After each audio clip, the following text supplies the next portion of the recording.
Un saludo muy, pero muy especial para todos los hermanos y hermanas que se unen con nosotros a esta programación.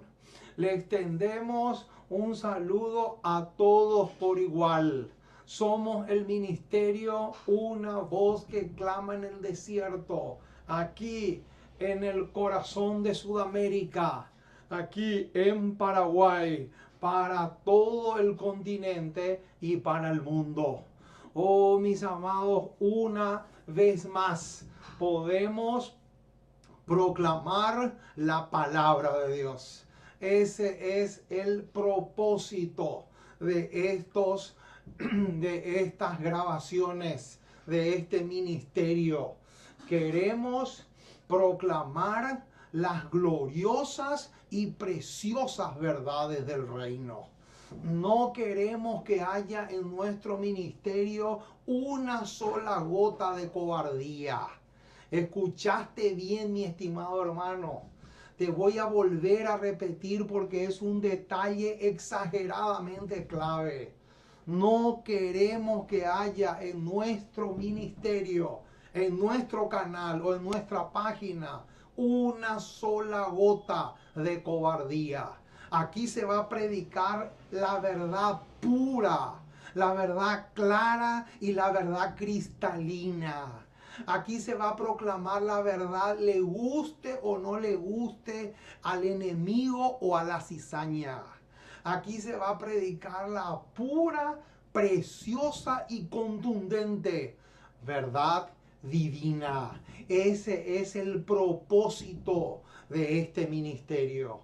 Así que, mi estimado hermano, no creas, no te ilusiones de que la verdad pura va a ser para todo el mundo. Eso no va a ser así nunca, ni siquiera en sueño. Es imposible, porque mi estimado hermano, la verdad corta. Y cuando la verdad corta, duele. Y por lo general, el que no se quiere salvar, el que no está dispuesto a pagar el precio para su salvación, siempre se va a ofender y se va a sentir herido y lastimado. Por eso te digo, mi estimado hermano, si tú estás haciendo planes serios para llegar al cielo, tienes que pagar el precio. Y el precio es que la verdad te corte, que se cumpla Hebreos 4. Hebreos 4:12 dice que la palabra de Dios es viva y eficaz y más cortante que toda espada de dos filos. Y esa espada tiene que cortar el pecado, tiene que cortar el orgullo, el egoísmo, la vanagloria, el amor al mundo. Y así la lista sigue. Pero eso es sola, única y exclusivamente para aquel o para aquella que está dispuesta a pagar el precio, mi estimado hermano. Así que ese es un detalle muy, pero muy importante. Muy bien, vamos entonces a comenzar la programación de esta ocasión doblando nuestras rodillas para pedir la guía, la dirección y la tutela del Espíritu Santo. Ese es el detalle clave, porque no podemos abrir ni estudiar la palabra de Dios sin antes pedir la dirección, la guía del Espíritu Santo. Por lo tanto, si ustedes desean acompañarme, lo pueden hacer. Vamos entonces a comenzar con una oración. Oremos. Amante Dios y Padre que estás en el cielo, una vez más nos acercamos a ti para exaltarte, para adorarte, para rendirte el culto y la adoración que solo tú te mereces por ser el creador de todas las cosas. Gracias, Señor, por tu palabra, porque ella es una antorcha que alumbra el lugar oscuro. Gracias porque tenemos la dicha de proclamar tu mensaje, tu verdad, tus enseñanzas. Y en esta hora, Señor, en que estamos a punto de comenzar un estudio más de tu palabra, queremos pedirte la dirección, la guía del Espíritu Santo. Que podamos realmente ser dichosos en ese sentido, de que el Espíritu Santo venga a nosotros y nos pueda guiar y dirigir en el estudio de tu palabra. Bendice, Señor, a todos los hermanos y hermanas que en diferentes lugares se unen con nosotros de tal manera que tu bendición también sea con ellos de una manera muy, pero muy marcada. Ten misericordia de nosotros. Asístenos, tonifícanos, fortalécenos y danos el valor, el coraje para ponernos de parte de la verdad, aunque se desplomen los cielos. Oh Señor, dejamos todo en tus manos. Sé propicio a cada una de nuestras necesidades. Abrázanos fuerte, abríganos bajo tus alas poderosas y que podamos aprender a perseverar y a confiar en ti, no importa las circunstancias adversas que nos toque pasar, porque te pedimos en el precioso, maravilloso y extraordinario nombre de Jesús. Amén y amén. Muy bien, mis amados, estamos contentos, felices, porque una vez más tenemos la dicha de poder proclamar las gloriosas verdades del reino de los cielos. Eso es justamente lo que vamos a hacer a continuación. Dice el apóstol Pablo, pero tenemos este tesoro en vasos de barro, para que la excelencia sea de Dios y no de nosotros. ¡Qué hermosura, mis amados! ¡Qué versículo más rico! ¡Qué versículo más extraordinario! Porque hoy vamos a extraer una porción más de ese tesoro del cual el apóstol Pablo un día le escribió a los corintios. El vaso de barro somos nosotros y el Señor coloca ese tesoro en vasos de barro, que somos justamente nosotros, con el propósito de darle alas a la palabra de Dios para que la misma corra y pueda llegar a muchos, pero a muchos lugares y a muchos corazones también. Muy bien, vamos a mirar la pizarra porque aquí tenemos el título del tema que vamos a tratar en esta ocasión. Como ustedes pueden ver, aquí pusimos el título del tema de hoy.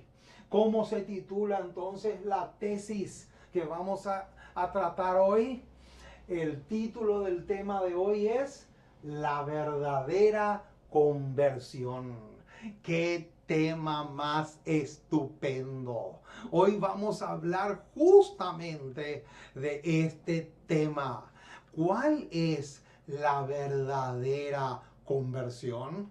Esa pregunta y muchas otras vamos a responder durante el desarrollo de este tema. Así que ajustense los cinturones, mis amados, para que podamos disfrutar al máximo de este tema.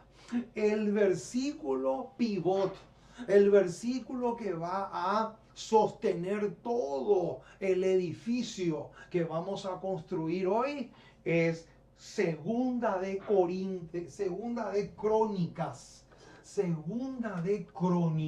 vamos a poner acá, Segunda de Crónicas, capítulo 7, versículo 14.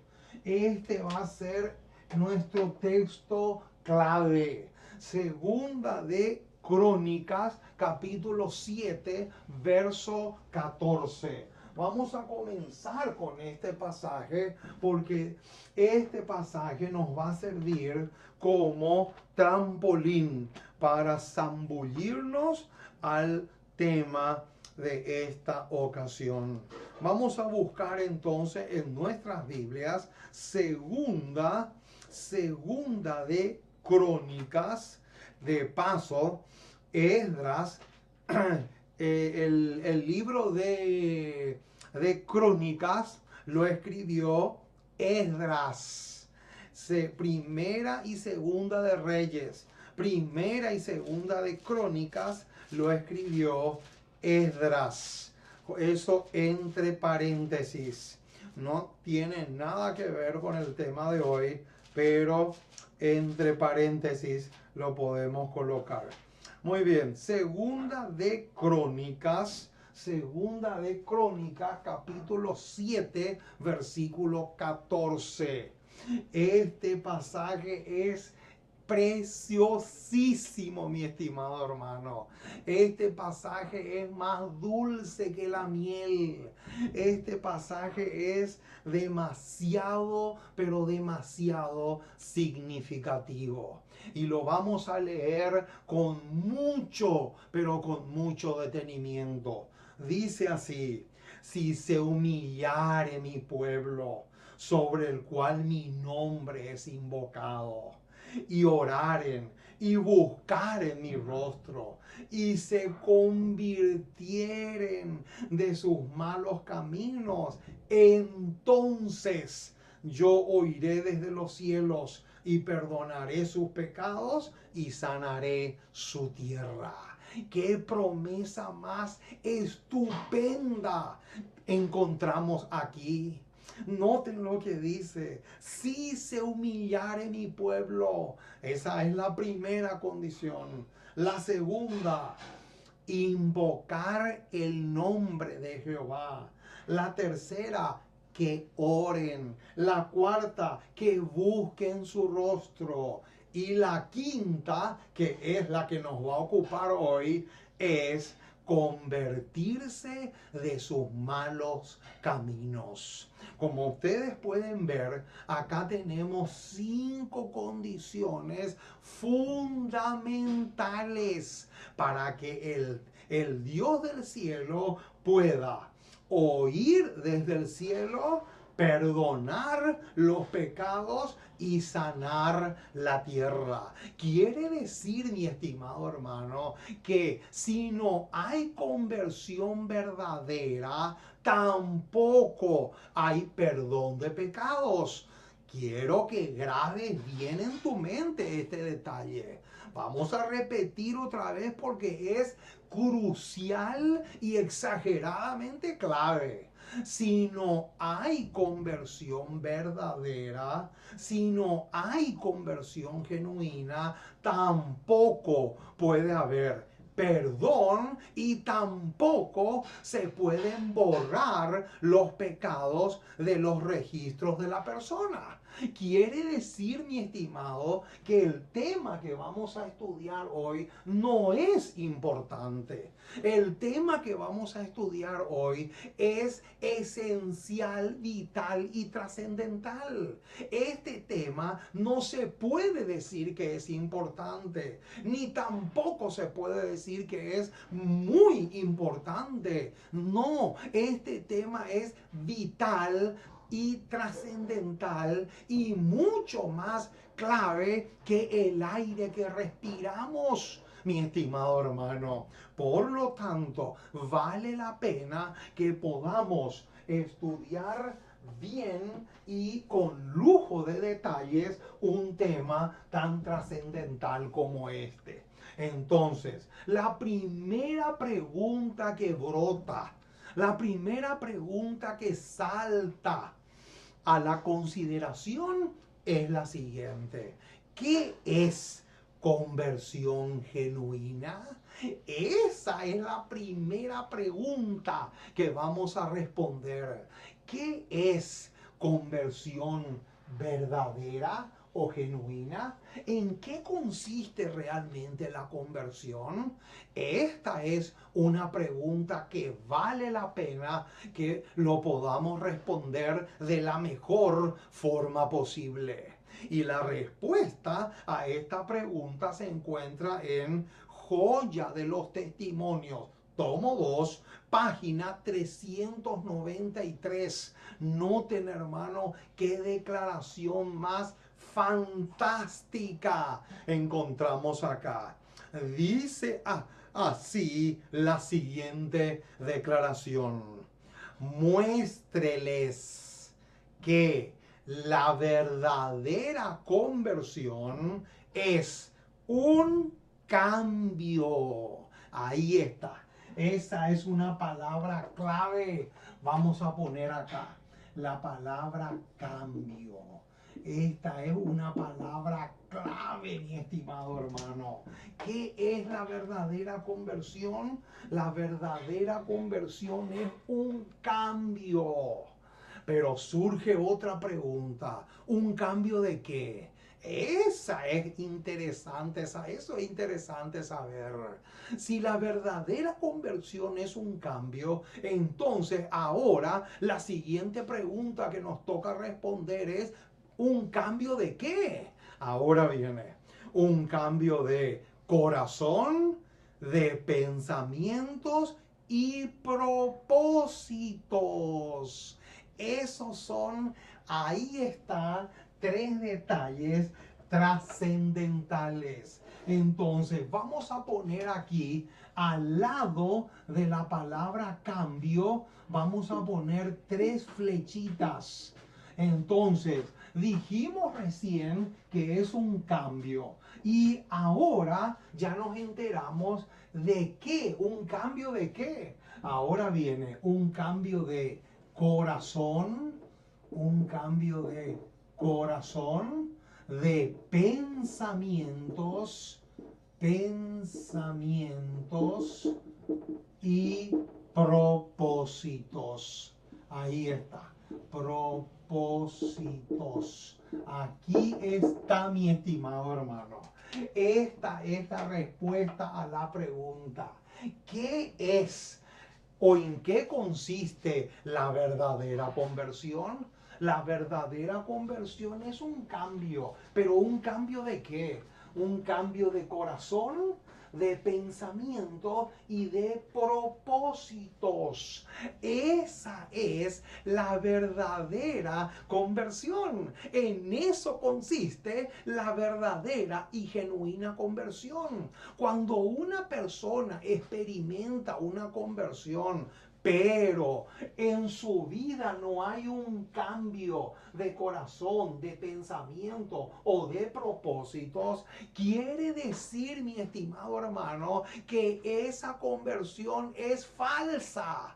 ¿Por qué? Porque para que sea verdadera, sí o sí, pero sí o sí, tiene que haber un cambio de estas 3 cosas. Un cambio de mentalidad, un cambio de pensamiento y un cambio de propósito. Eso es fundamental. Si no hay un cambio de esas 3 cosas, quiere decir que la persona no pasó por una conversión genuina. Y si no pasó por una conversión genuina, es evidente que fue una conversión falsa. Porque, mi estimado hermano, déjame decirte que hay solamente 2 caminos: el camino que lleva a la vida eterna y el camino que lleva a la perdición eterna. Entonces, si la persona dice que pasó por una conversión genuina, pero no aparecen, no se notan en su vida estos tres tipos de cambio, quiere decir que fue una conversión falsa. Mucho ojo, mi estimado hermano.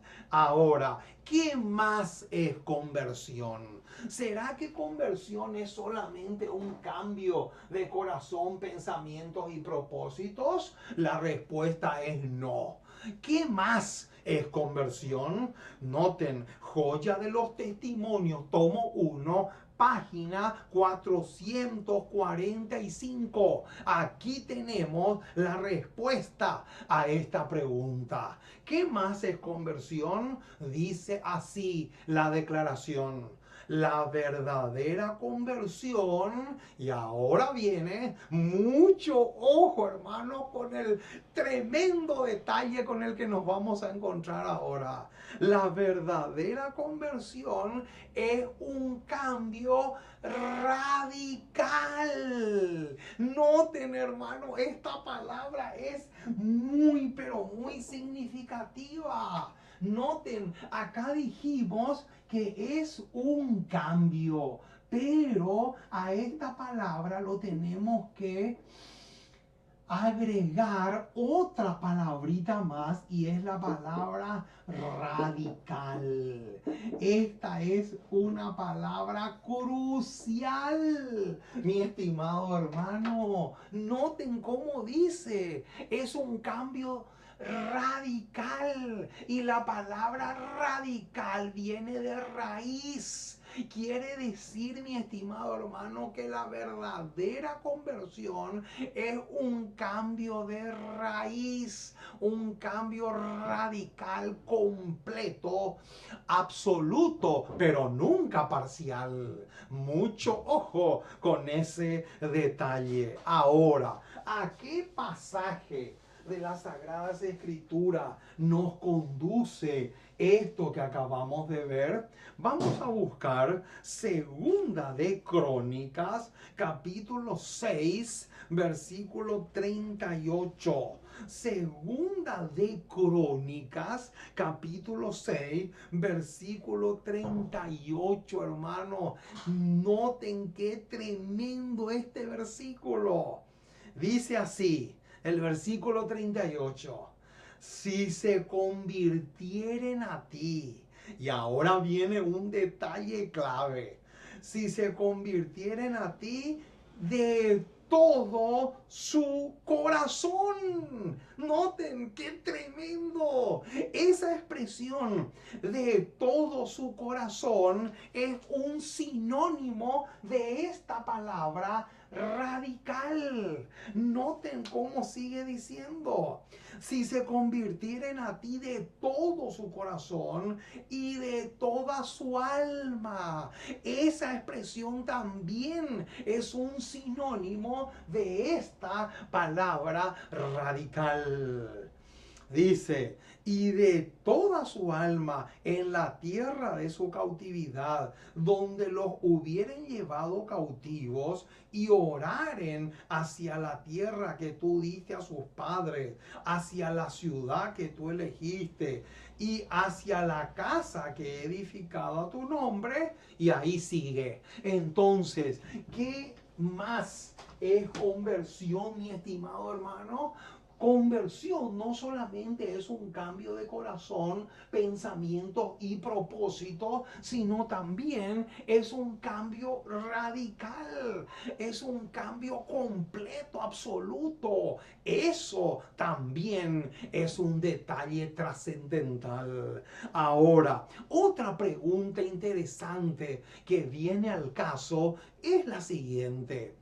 ¿Será que hay alguna relación entre la conversión y la reforma pro salud? Este es un detalle interesantísimo. ¿Saben por qué? Porque hay miles y miles de cristianos que dicen que si una persona se convierte de veras, no importa lo que come o lo que no come. Hermanos, eso es otra trampa satánica. Y justamente vamos a vamos a derrumbar ese monumento satánico que Satanás ha querido construir. Noten lo que dice esta cita espectacular que les voy a leer a continuación, que arroja luz sobre esta pregunta que recién nos hicimos. ¿Tiene relación la conversión verdadera con la reforma pro salud? Noten lo que dice esta cita, que está sacada de una carta del 62 del año 1909. En ese año, la señora White escribe lo siguiente: la verdadera conversión abarca la conversión a la reforma pro salud. Alabado sea el nombre de nuestro Dios. ¡Qué extraordinario, mi estimado! ¿Qué dice? Acá dice, la verdadera conversión abarca la conversión a la reforma pro salud. Quiere decir, mi estimado hermano, que si tú y yo decimos estar verdaderamente convertidos, pero en nuestra vida no practicamos los principios de la salud, los principios de una buena dieta o de una buena alimentación, quiere decir, mi estimado, que tu conversión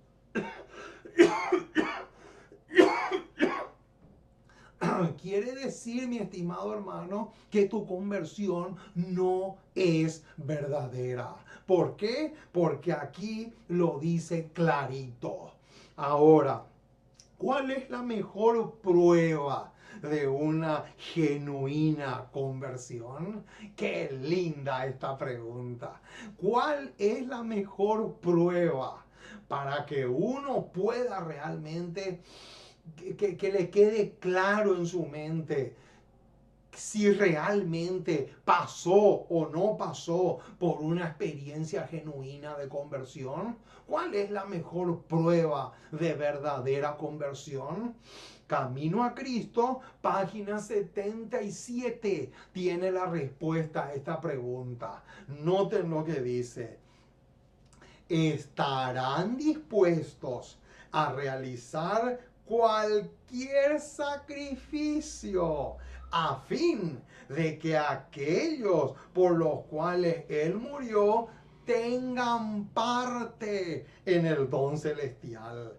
Este espíritu, noten hermanos, qué clave mayúscula encontramos acá. Este espíritu es el fruto seguro del alma verdaderamente convertida. Ahí está, mi estimado hermano. Qué cita y qué declaración más fantástica. ¿Cuál es entonces la verdadera prueba?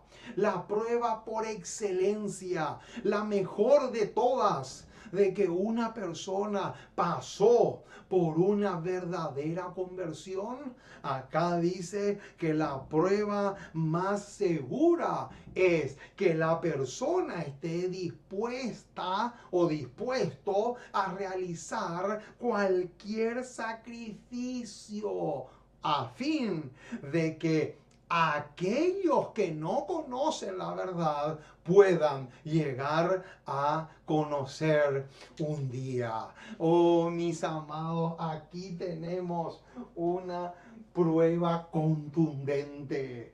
Ahora, ¿sabían ustedes, hermanos, que cuál es la característica que más el Señor ama de aquellos que pasan por una verdadera conversión? Vamos a buscar en la Biblia un versículo extraordinario. Un versículo que tiene mucho que ver con lo que recién leímos. Recién leímos la cita donde dice que La mejor prueba de verdadera conversión es que la persona esté dispuesto a hacer cualquier sacrificio con tal de que muchos puedan llegar al conocimiento de la verdad. Ahora, conectemos eso con Salmo 50. Noten lo que dice, hermanos, este pasaje espectacular. Salmo 50, versículo 5. Dice así: juntadme mis santos, los que hicieron conmigo pacto con sacrificio. Noten, hermanos, ¿qué dice? Acá está. Este versículo encaja perfectamente con la cita que recién leímos. ¿Por qué? Porque este versículo dice que cuando Cristo venga en su segunda venida, le da la orden a sus ángeles para que le junte a sus santos. Y justamente da ahí cuál es la característica que más a Jesús le gusta. ¿Y cuál es esa? Los que hicieron pacto conmigo, ¿de qué manera? Con sacrificio. Ese es un detalle trascendental, mi estimado hermano. Ahora, ¿cuál es uno de los frutos de verdadera y genuina conversión? Qué linda pregunta. Noten la respuesta. Joya de los Testimonios, tomo 3, página 298. Aquí tenemos la respuesta a esta pregunta. Dice: estará tan lleno del amor de Dios que anhelará comunicar a otro el gozo que posee. ¡Qué lindo, mis amados! ¿Cuál es entonces uno de los frutos de verdadera conversión? Uno de los frutos de verdadera conversión es que la persona tendrá su corazón tan lleno de amor por Cristo que anhelará comunicar a otros el gozo que posee. Yo te pregunto, mi estimado hermano, si tú has pasado por una genuina conversión, ¿cuál es tu mayor anhelo como cristiano? ¿Será que tu mayor anhelo como cristiano es acumular más y más fortuna en el banco? ¿Será que tu mayor anhelo es acumular bienes materiales? ¿O tu mayor anhelo es compartir con otros el evangelio, predicarle a otros el mensaje? ¿Cuál es el mayor anhelo que tú tienes en tu corazón? Si el mayor anhelo que tú tienes en tu corazón no es predicar la palabra de Dios, proclamar la verdad a otros, entonces quiere decir que tú no has pasado todavía por esta formidable experiencia llamada conversión o nuevo nacimiento. Ahora, ¿a qué versículo nos lleva esto? Vamos a buscar Salmo 40, versículo 9. Vamos a buscar este salmo tan precioso, Salmo 40, solamente el versículo 9.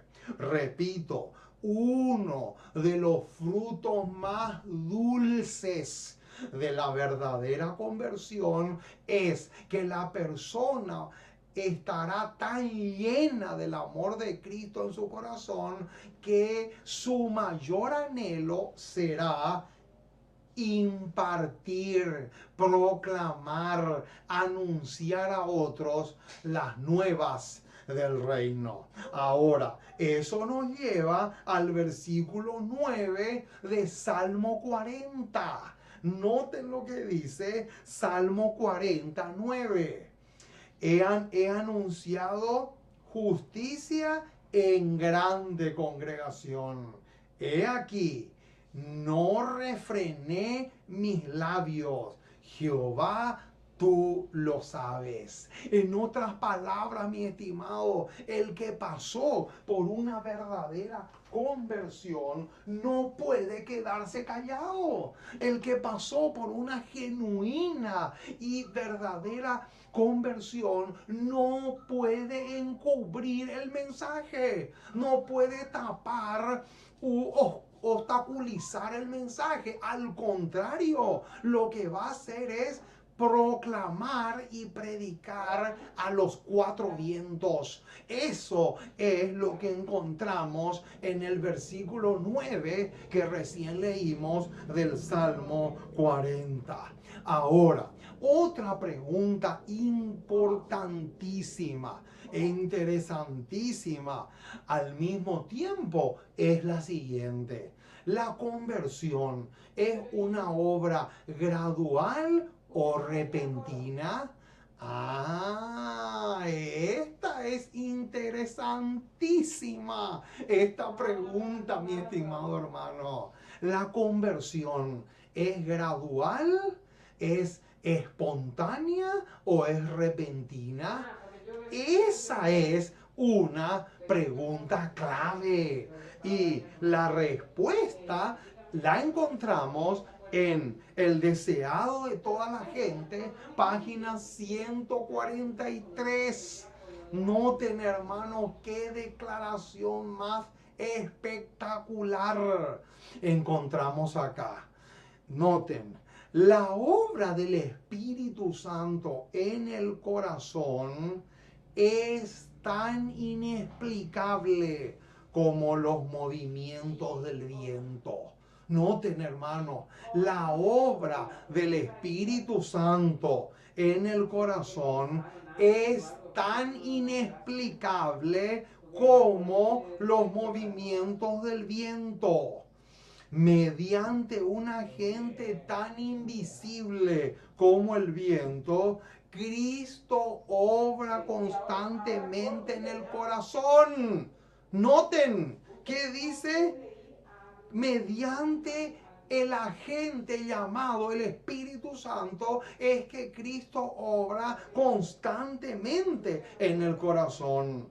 Poco a poco, noten ese detalle, poco a poco. Si dice poco a poco, quiere decir que la conversión no es instantáneo. Si dice poco a poco, quiere decir que la conversión no es de la noche a la mañana. Noten, poco a poco, obra tal vez inconscientemente. Para quien las recibe, se hacen impresiones que tienden a atraer el alma a Cristo. Ahí está, mi estimado hermano. Noten, la obra de la conversión no es instantánea, no es de la noche a la mañana, no es en un abrir y cerrar de ojo, no es así como se realiza la obra de la conversión.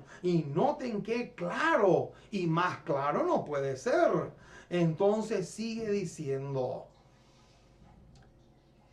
dichas impresiones pueden ser realizadas meditando en él, leyendo las escrituras u oyendo las palabras del predicador.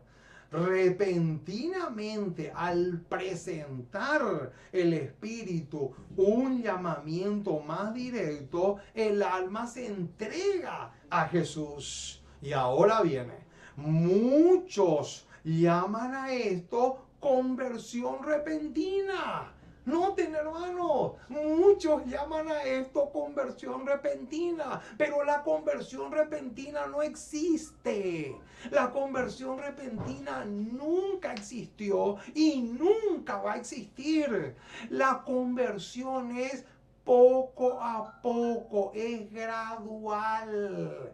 Dice claramente que inconscientemente para quien las recibe. El Espíritu Santo hace impresiones en la mente de la persona. Cuando una persona recibe un volante, una revista, un libro y empieza a leer, de eso el Espíritu Santo se vale para realizar una conversión pero futura en su vida.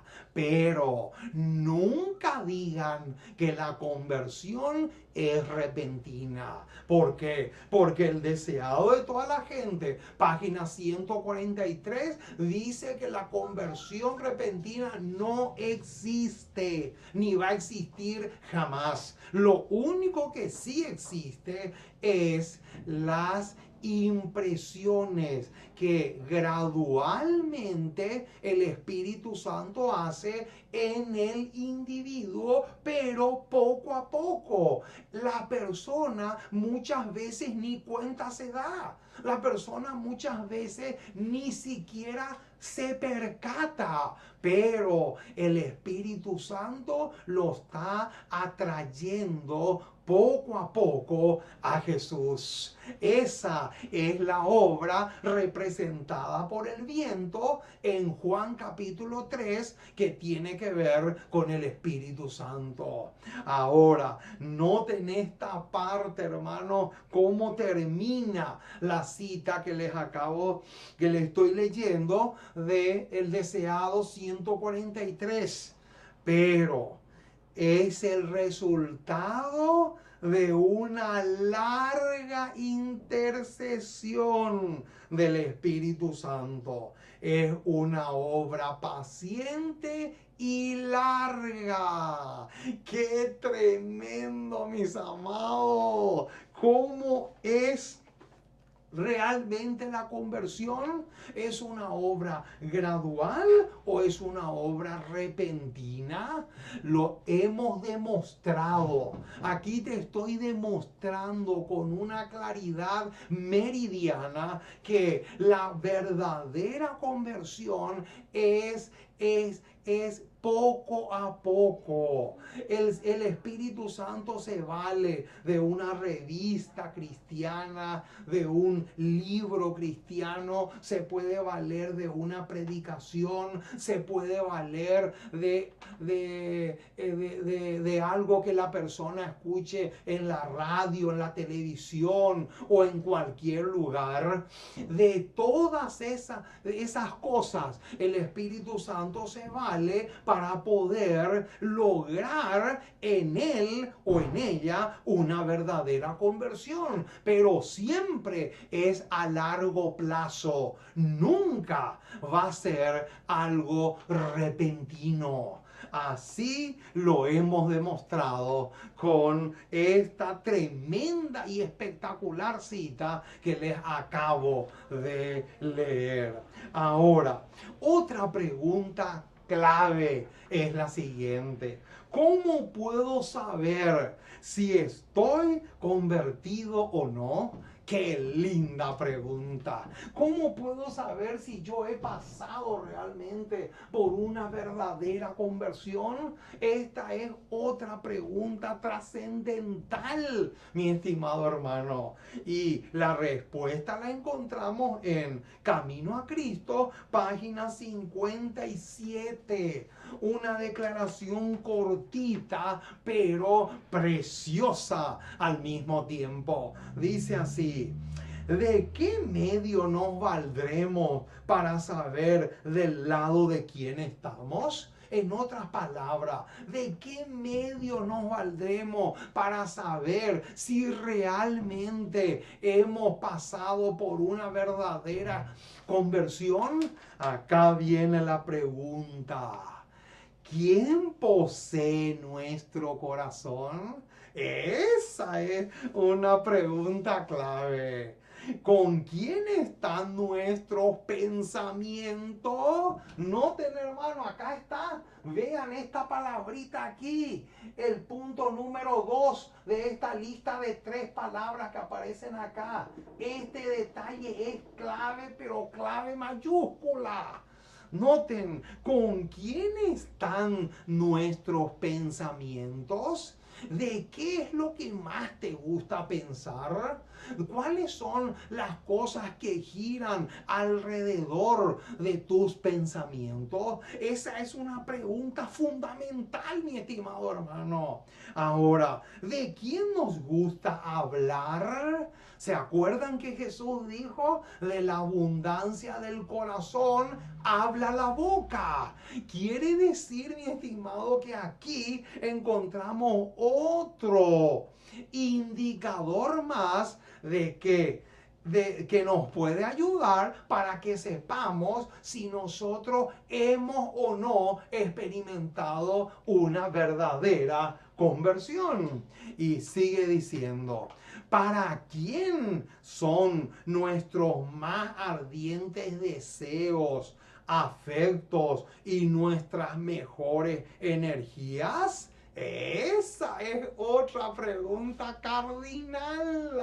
Alabado sea el nombre del Señor por esta cita tan estupenda. Y ahora viene, si somos de Cristo, noten ese detalle. Si somos de Cristo, nuestros pensamientos están con Él. Ahí está. Si somos de Cristo, nuestros pensamientos van a estar con Él. En otras palabras, mi estimado hermano, si tú has pasado por una verdadera conversión, pero tus pensamientos no tienen nada que ver con la palabra de Dios, con el cielo y con las cosas eternas. Déjame decirte, mi estimado, que puedo poner la firma de que nunca pasaste por una verdadera conversión. ¿Por qué? Porque acá dice que si somos de Cristo, nuestros pensamientos están con Él. En otras palabras, en lo que más te va a deleitar pensar es en las cosas que tienen que ver con Cristo y su reino, en las cosas que tienen que ver con la palabra de Dios. En esas cosas te tienes que deleitar en pensar. Ese es un detalle crucial. Pero ahora viene otro que no tiene menos peso que el anterior. Dice, y nuestros más gratos pensamientos son para Él. Todo lo que tenemos y somos lo hemos consagrado a Él. Deseamos vehementemente ser semejantes a Él, respirar su espíritu, hacer su voluntad y agradarle en todo. Ahí está, mi estimado hermano. ¿Qué dice? ¿Qué dice acá la declaración? Acá dice claramente la declaración que si nosotros nos deleitamos en hablar de Jesús, si nosotros nos deleitamos en pensar en las cosas que tienen que ver con Cristo, eso es uno de los mejores indicativos de que hemos pasado por una verdadera y genuina conversión. Alabado sea el nombre de nuestro Dios. Yo te pregunto, mi estimado hermano, ¿cuál es tu tema favorito de conversación? Esa es otra pregunta que tiene un peso enorme. ¿Cuál es tu tema favorito de conversación? ¿De qué más te gusta conversar? Si de lo que más te gusta conversar es de temas espirituales, de temas bíblicos, de temas cristianos, tenemos un indicador poderoso de que has pasado por una verdadera conversión. Pero si tú te deleitas en hablar de otros temas, de temas que tienen que ver con negocios, de temas que tienen que ver con dinero, trabajo, u otras cosas más, es evidente también de que no pasaste por una verdadera conversión. Porque saben una cosa, hermano, los primeros cristianos, después que Jesús ascendió, se deleitaban en hablar, pensar y conversar acerca de Cristo. Y esa fue una de las razones por las cuales el mismo Dios del cielo les puso el nombre de cristiano. Y eso está allí en el libro Hechos de los Apóstoles. Entonces, mi estimado hermano, ¿cómo yo puedo saber si realmente pasé por una verdadera y genuina conversión? Uno de los mejores indicativos es si tú te deleitas o no en hablar de temas espirituales. Porque no en vano Jesús dijo, que de la abundancia del corazón habla la boca. Así es de clarito y así es de contundente. Ahora, otra pregunta que nos va a ocupar es esta: ¿cómo se lleva a cabo la conversión? Esta es otra pregunta interesantísima. ¿Cómo se lleva a cabo la conversión? Vamos a buscar algunos pasajes bíblicos que nos van a llevar a responder esta pregunta. En primer lugar, vamos a buscar Isaías capítulo 46. Vamos a buscar este pasaje, Isaías capítulo 45, versículo 22. Isaías capítulo 45, versículo 22. Aquí está la respuesta a la pregunta que recién nos hicimos. ¿Cómo se efectúa o se lleva a cabo la verdadera conversión? Dice así el versículo 22 de Isaías 45. Mirad a mí y sed salvos todos los términos de la tierra, porque yo soy Dios y no hay más. Ahora, yo te pregunto, ¿qué quiere decir esta expresión mirar a mí?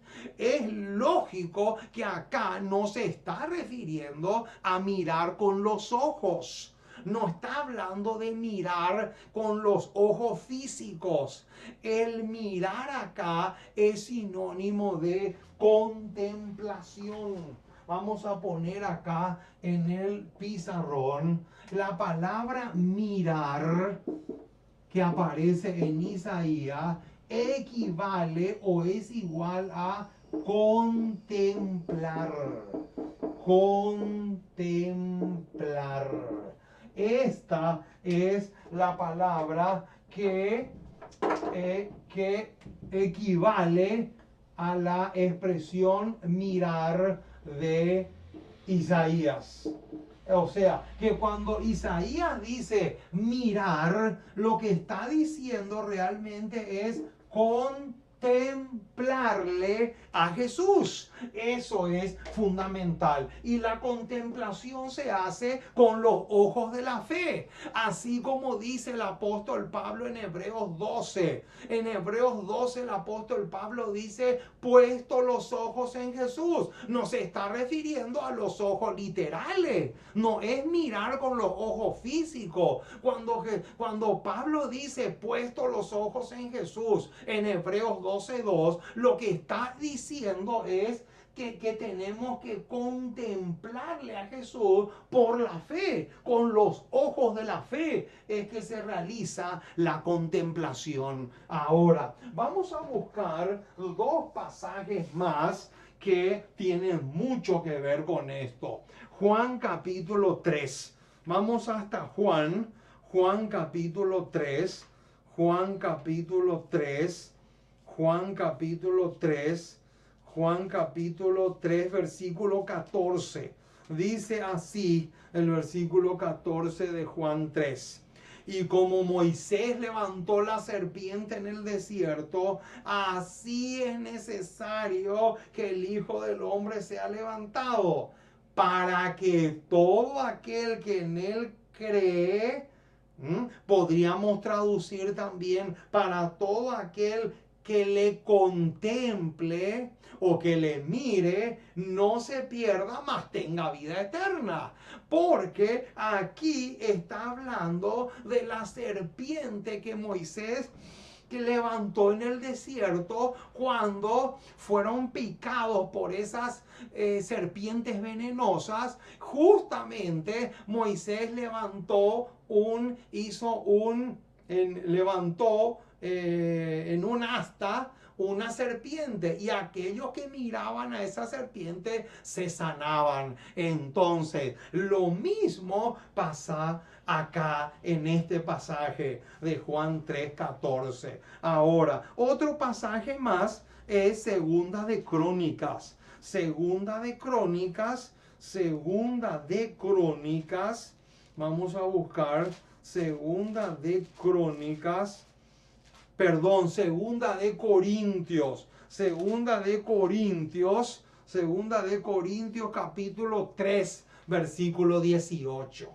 Y este pasaje es clave para que podamos realmente entender esta expresión que pusimos acá, que es contemplar. Noten lo que dice Segunda de Corintios 3:18.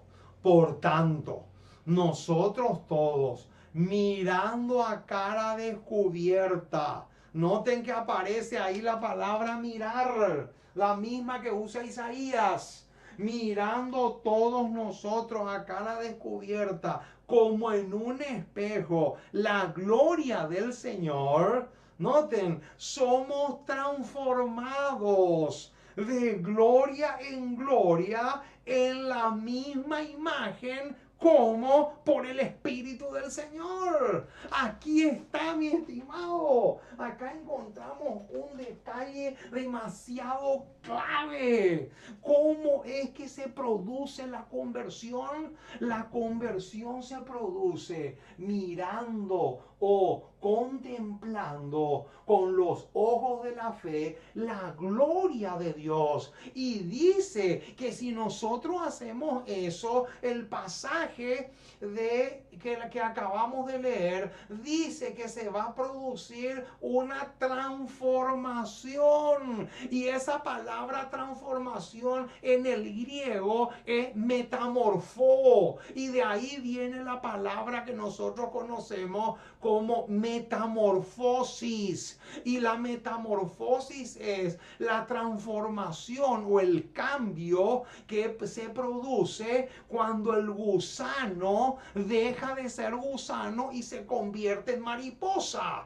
Quiere decir, mi estimado hermano, que a través de la contemplación, a través de mirarle a Jesús por la fe, es como se produce la verdadera y genuina conversión. Alabado sea el nombre del Señor. Por esa razón es que cuando nosotros estudiamos la palabra de Dios, después eso nos tiene que llevar a reflexionar o meditar en eso que hemos estudiado o leído. ¿Por qué? Porque es a través de la contemplación como somos transformados a imagen y semejanza de nuestro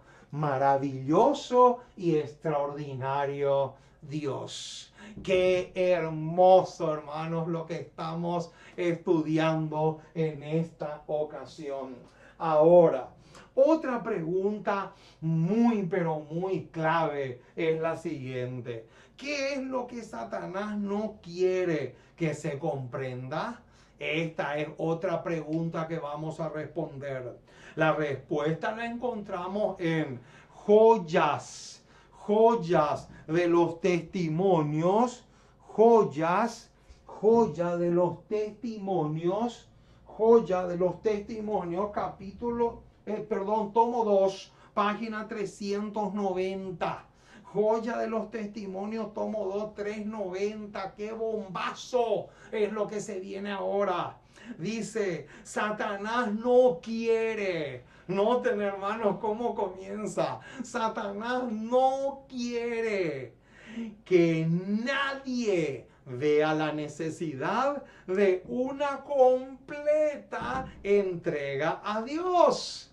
En otras palabras, Satanás no quiere que nadie entienda lo fundamental que es experimentar una verdadera conversión. Y ahora noten cómo va a ampliar el concepto. Cuando el alma no hace esta entrega, no abandona el pecado, los apetitos y pasiones luchan por el dominio. ¡Qué tremendo! ¿Qué dice? ¿Qué dice acá? Acá dice que cuando una persona no está dispuesta a renunciar al pecado en todas sus facetas, cuando una persona no está dispuesta a abandonar el pecado, no importa el nombre que este tenga, y pasar por una verdadera conversión, dice acá que los apetitos y pasiones luchan por el dominio. Las tentaciones confunden la conciencia, de modo que la verdadera conversión no se realiza. ¡Qué impresionante, mis amados! Acá tenemos realmente un verdadero bombazo en esta cita. Por eso es que Satanás no quiere que nadie entienda lo que es la verdadera entrega. Y en uno de los temas que ya predicamos, le invito a que entren en nuestra página, en nuestro canal en Google. Nuestra página es ministerio.unavozqueclama en el desierto.Hugo Tapiolas. Ahí van a encontrar, hay un sermón entero, un estudio entero sobre en qué consiste la verdadera entrega. Escuchen ese tema y ahí se van a dar cuenta del por qué Satanás odia tanto el hecho de que una persona pase por una verdadera conversión. Pero acá dice que cuando no hay entrega, y entrega no es otra cosa que estar dispuesto a obedecer al Señor, no importa las circunstancias que pasemos, eso es entrega. Pero dice acá que si no hay verdadera entrega, tampoco va a haber verdadera conversión. La verdadera conversión no se realiza. Dice acá, Joya de los Testimonios, tomo 2, página 390. Ahora, ¿la conversión es importante o es esencial? Noten, Joya de los Testimonios, tomo 1, página 479 y 480. Nos da la respuesta. Dice así: debemos salir de la condición de tibieza. ¡Epa! ¿Qué dice? ¿De dónde debemos salir? Debemos salir de la condición de tibieza. Hermano, tibieza no es sinónimo de verdadera conversión. Al contrario, tibieza es sinónimo de conversión falsa. Por eso dice acá que debemos salir de la condición de tibieza y experimentar una verdadera conversión, o no llegaremos al cielo. Qué impresionante, mis amados, lo que dice. ¿Qué dice? Acá dice que debemos salir a abandonar la condición de tibieza. De lo contrario, nunca llegaremos al cielo. Eso nos da la pauta, mi estimado, que la conversión es indispensable y no importante. Ahora, ¿cuál es el error fatal que muchos cometen en relación a la conversión? Veamos un poco qué nos dice Testimonios para la Iglesia, tomo 5, página 389. Dice así: ¿cuántos tropiezan con la idea equivocada de que después de dar los primeros pasos de la conversión, de paso, yo te pregunto, mi estimado hermano, ¿sabías tú cuáles son los primeros pasos de la conversión? Los primeros pasos de la conversión son 3. Número 1, arrepentimiento. Número 2, fe. Y número 3, bautismo. Esos son los 3 pasos de la verdadera conversión. No es creer como la mayoría dice. Aquellos que dicen cree solamente están predicando un evangelio falso. Aquellos que dicen cree solamente y serás salvo, esa es una predicación que viene del infierno, mi estimado hermano. Esa es una predicación falsa y Satanás se deleita con esas clases de predicadores. Pero déjame decirte, hermano, cuáles son los 3 pasos de la verdadera conversión. Número 1, arrepentimiento. Número 2, fe. Y número 3, bautismo. Esos 3 son los pasos verdaderos de una conversión genuina. Y acá lo dice, noten. ¿Cuántos tropiezan con la idea equivocada de que después de dar los primeros pasos de la conversión, el arrepentimiento, la fe y el bautismo, eso es todo lo que se requiere de ellos? ¡Qué tremendo, mis amados! Noten lo que dice. Pero acá viene la bomba. Este es un error fatal. ¡Qué impresionante, mis amados! Este es un error fatal. Así lo dice. La lucha por la santidad y el cielo es una lucha ardua de toda la vida. Es una guerra sin cuartel. ¡Qué impresionante, mis amados! ¿Qué dice acá? Acá dice que el error fatal en el cual miles y miles tropiezan es que creen que porque se arrepintieron, tuvieron fe y se bautizaron, con eso ya es suficiente. No, mi estimado hermano, no puede ser jamás. Acá dice que ese es un error fatal. Y si es un error fatal, te va a costar nada más y nada menos que la pérdida de tu alma.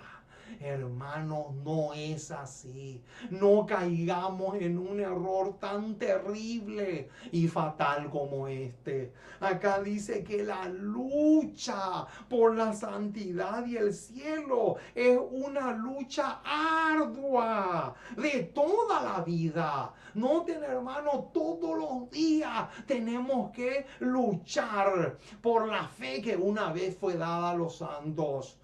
Es una guerra sin cuartel. Así es, mi estimado. Ahora, ¿a qué versículo nos lleva esto?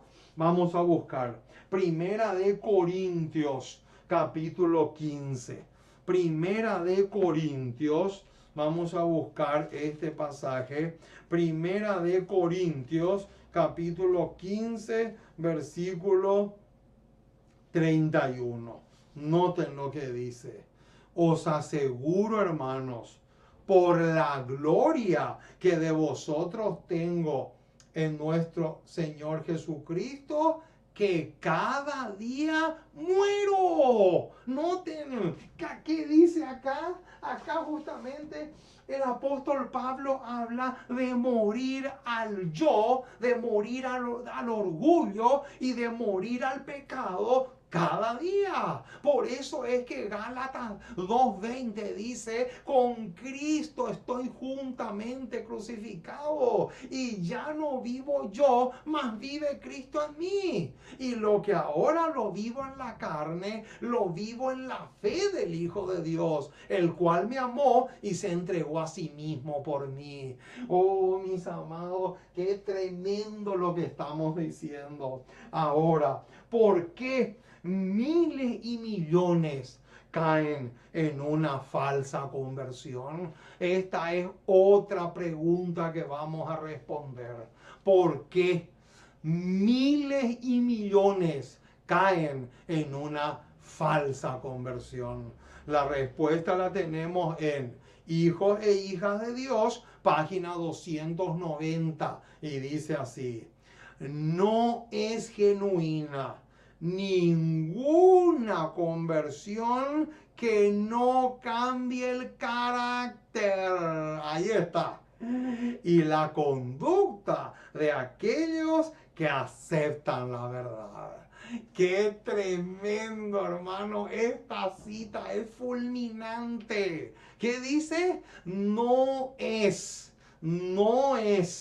genuina conversión, no es genuina ninguna conversión que no cambie el carácter y la conducta de aquellos que aceptan la verdad. Y esta es una de las razones principales por la cual millones y millones que dicen estar en la verdad, que dicen estar en la fe, se van a perder. ¿Saben por qué? Porque no es estar en la fe, es justamente que la conversión te cambie, que tú experimentes esa metamorfosis de la cual habla Pablo en Romanos 12:1. Eso es lo que realmente te va a llevar a una verdadera conversión. Ahora, vamos a ver qué nos dice Segunda de Corintios, capítulo 5, versículo 17. Y con este pasaje vamos a terminar. Segunda de Corintios, capítulo 5, versículo 17, dice así: de modo que si alguno está en Cristo, nueva criatura es. Las cosas viejas pasaron, he aquí, todas son hechas nuevas. Oh, mis amados, aquí está la clave. De modo que si alguno está en Cristo, nueva criatura es. Las cosas viejas pasaron. A partir de ahora, todo es hecho nuevo. Oh, mis amados, que Dios te bendiga ricamente.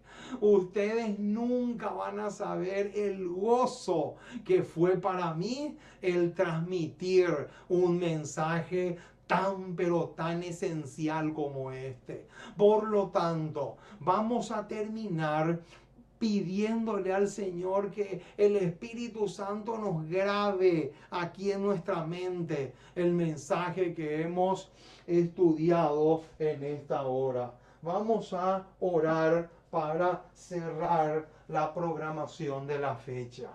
Oremos. Amante Dios y Padre que estás en el cielo, una vez más nos acercamos a ti para darte gracias. Muchísimas gracias por tu palabra. Gracias por tus promesas. Gracias por ser tan bueno, misericordioso y paciente para con nosotros.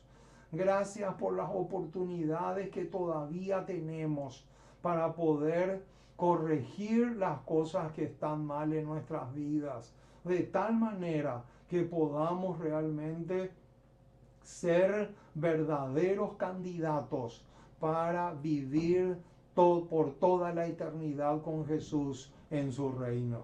Oh Padre Celestial, queremos pedirte que el Espíritu Santo pueda grabar en nuestras mentes el tema que hoy hemos estudiado. Oh Señor, ayúdanos mucho. Te necesitamos intensamente. Queremos que seas con nosotros en todo el sentido de la palabra. Que tu bendición sea rica y abundante. Que podamos realmente gozarnos y deleitarnos contigo cada día más y más. Ayúdanos mucho.